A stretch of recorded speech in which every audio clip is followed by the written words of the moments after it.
தமிழகத்தில் சிலிண்டர் விநியோக நிலை என்ன? சத்தியம் தொலைக்காட்சியின் கள ஆய்வு குறித்து விவரிக்கிறார் செய்தியாளர் வரராஜசங்கர். வணக்கம் வரராஜசங்கர், விவரங்களை பதிவு பண்ணலாம். அப்புறம் வணக்கம். நிச்சயமாக தமிழகம் இதுவரை கண்டிராத ஒரு மாபெரும் எரிசக்தி நெருக்கடியை சந்தித்து விடுவோமோ என நினைக்க தோன்றுகிறது. சமையல் எரிவாயு சிலிண்டர் கிடைக்காததால் ஒட்டுமொத்த தமிழக மாநிலத்தின் உணவு சங்கிலியும் போக்குவரத்து துறையும் முடங்கும் அபாயம் ஏற்பட்டுள்ளது என்றே குறிப்பிட வேண்டும். இன்று நாம் அலசி ஆராய்ந்த கள நிலவரம் அதை நோக்கியே செல்வதாகவே நமக்கு தோன்றுகிறது. இந்த நிலைமை சீராகவில்லை, இன்னும் ஓரிரு நாட்களில் இந்த நிலைமை சீராகவில்லை என்றால் தமிழகம் ஒரு நெருக்கடியை சந்திக்கும் என அஞ்சுகிறோம். தமிழகத்தில் ஏற்பட்டுள்ள இந்த திடீர் தட்டுப்பாட்டிற்கு பின்னால் சர்வதேச அரசியல் காரணங்கள் உள்ளது. குறிப்பாக மத்திய கிழக்கில் இஸ்ரேல் மற்றும் ஈரானுக்கு இடையே நிலவும் போர் பதற்றம் காரணமாக ஹார்முஸ் நீரிணை வழியாக கப்பல்கள் செல்வதற்கு தடை விதிக்கப்பட்டுள்ளதால், அந்த போர் சூழலால் இந்த கப்பல் போக்குவரத்து பாதிக்கப்பட்டுள்ளதால் இந்தியாவுக்கு வர வேண்டிய எரிவாயு வரத்து முற்றிலுமாக சீர்குலைந்தது. இந்தியா முழுவதுமே, குறிப்பாக தமிழகத்தில் நாம் இன்று செய்த கள ஆய்வின் அடிப்படையில் பார்த்தீர்கள் என்றால் விறகு அடுப்புக்கு மெகா நிறுவனங்கள் மாறும் நிலைமை ஏற்பட்டிருக்கிறது என்றே குறிப்பிட வேண்டும். இந்த தட்டுப்பாட்டின் நேரடி விளைவாக தமிழகத்தின் முன்னணி பெரிய உணவகங்கள் மற்றும் உணவு உற்பத்தி நிறுவனங்கள் விறகு அடுப்புகளுக்கு திரும்பியுள்ளன. திருநெல்வேலியில் பார்த்தீர்கள் என்றால் மிக முக்கிய நிறுவனங்கள் எல்லாமே ஒரே இரவில் மின் சாதன பொருட்களுக்கு மாறும் நிலைமையை நம்மால் நேற்று காண முடிந்தது. தற்போது வேறு வழியின்றி தற்காலிக விறகு அடுப்புகளை சமைக்க தொடங்கியுள்ளன. இதனால் விறகுகளுக்கும் கடும் கிராக்கி ஏற்பட்டு அதன் விலையும் 2 மடங்காக உயர்ந்துள்ளது.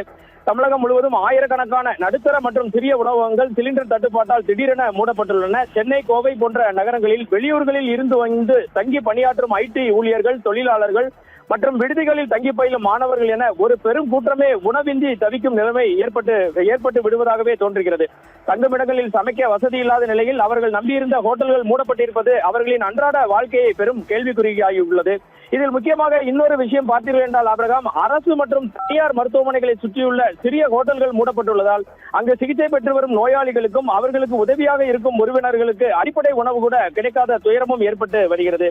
வெளியூர்களில் இருந்து சிகிச்சைக்கு வந்திருப்பவர்கள் அதிக விலை கொடுத்து உணவு வாங்க முடியாத சூழலும் ஏற்படுகிறது.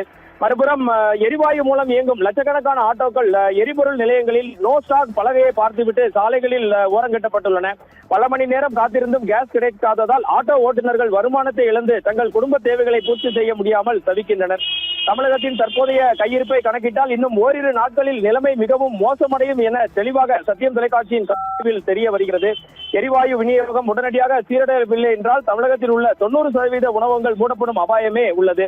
இதற்கெல்லாம் மேலாக பார்த்தீர்கள் என்றால் திருநெல்வேலியில் இன்று வணிக ரீதியான பயன்பாட்டிற்குள்ள சிலிண்டர் கள்ளச்சந்தையில் 2700 ரூபாய் முதல் 3700 ரூபாய் வரை விற்கப்படுவதையும் நம்மால் காண முடிகிறது. இது வரும் மாதங்களில் மின்சார கட்டணத்தையும் உயர்த்தும். இண்டக்ஷன் ஸ்டவ், எலக்ட்ரிக் குக்கர் போன்ற சாதனங்கள் மின் கட்டணத்தை உயர்த்தும் என்பதால் மக்கள் கடும் அச்சத்தில் உள்ளனர்.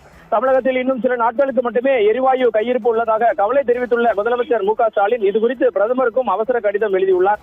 போர் சூழலை கருத்தில் கொண்டு போர்க்கால அடிப்படையில் எரிவாயு விநியோகத்தை சீர் செய்ய வேண்டும் என தமிழக அரசு வலியுறுத்தியுள்ளது.